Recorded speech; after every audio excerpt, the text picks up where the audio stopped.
Okay, so here we are. I've come out here to shoot a test video for the gentleman that I'm going to meet in Kissimmee. As you can see, today's date is Friday, October 17th. We're scheduled to meet up tomorrow, and this video is also for anyone else who decides they want a little more evidence as to how the boat performs. I'm gonna go over this way, grab the hose. As you can see, it's dry, so I have not warmed up the motor. It's actually been sitting for a day or two without starting. Come over here and get my bunny ears,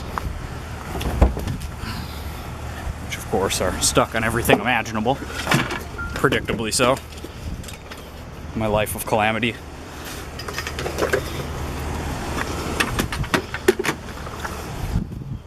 Alrighty, bring these over here like so.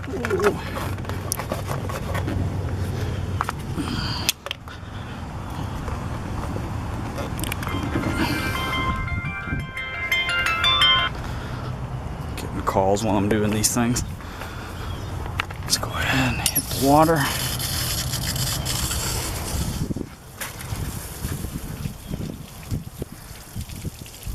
See, getting wet for the first time, obviously. Did not warm up the motor whatsoever. Pump her up. She's ready to rock and roll.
Tilt works really good.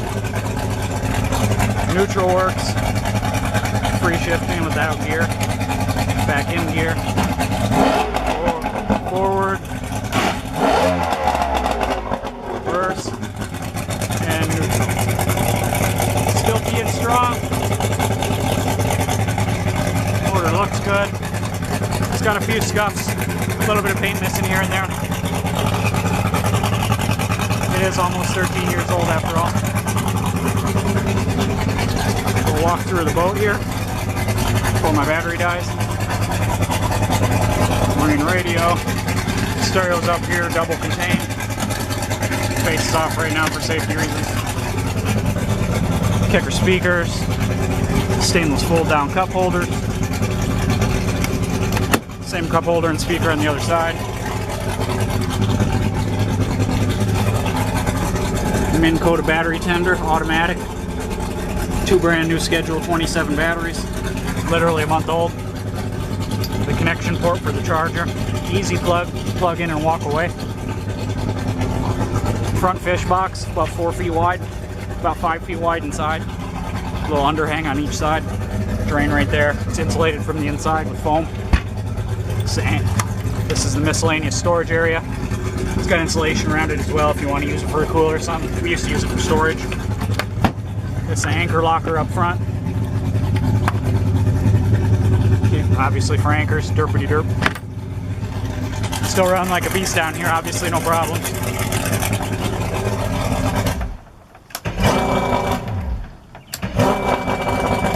On a dime every time. Go around to the front quick. You can see I'm rebuilding leaf springs and shackles, connectors, equalizer, all that stuff's gonna be brand new. We already did the other side. Before I transport, I wanted to make sure it was all sound. Here's the cracking on this side. Very minor, it's just surface stuff. Big cracks on the other side. Here's the big crack. Goes all the way through in a spot, but doesn't leak all the way through. That's it, that's all the damage. Good fiber guy could take care of this, no problem, for material costs and come out $2,000–3,000 ahead in the scenario. Trailer winch, post, everything's pretty sound. Brand new jack, it's probably 2 months old. Got a spare tire carrier, we're gonna put a tire on there. Coupler, everything all still works.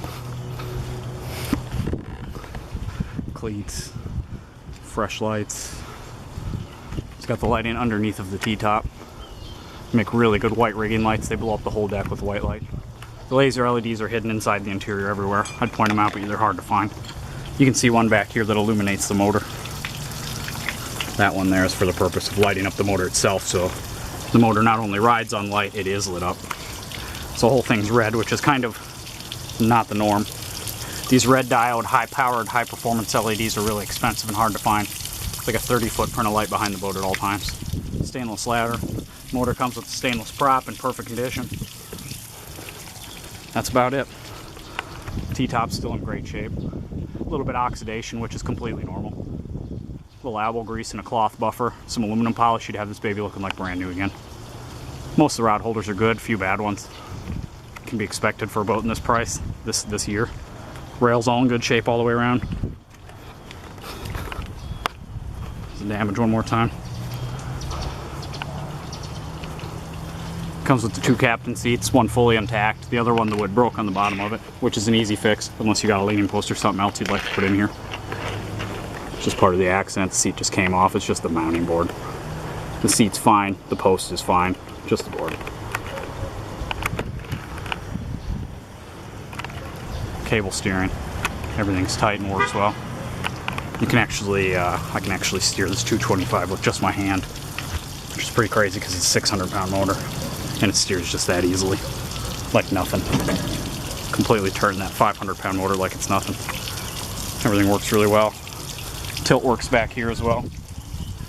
Here's the tilt back. So there's that. Inside the bottom case, I'm not going to take it off, but there's a brand new bait pump in there, literally brand new. It's like a week old. Bilge pump in there is about 3 months old, so all that stuff's in good shape. Good, Nick? There's a 12-bank fuse box under the dash. Right there's the UHF radio. Suzuki gauge is still in here. Warning gauges, warning lights, all the computer link stuff that's hard to find is still here. So it needs a new heat gauge and stuff like that, but the expensive stuff is here. All the switches for all the stuff that are functioning are brand new. No old toggle switches or old school connections, stuff like that. Double USB port there. Everything needs to be tightened up and put together. I mean, it just got in an accident, so it could be expected. But overall, it's a great boat. Great investment for anybody who's a fiber guy. Or could just use all this stuff for a hull that you already have.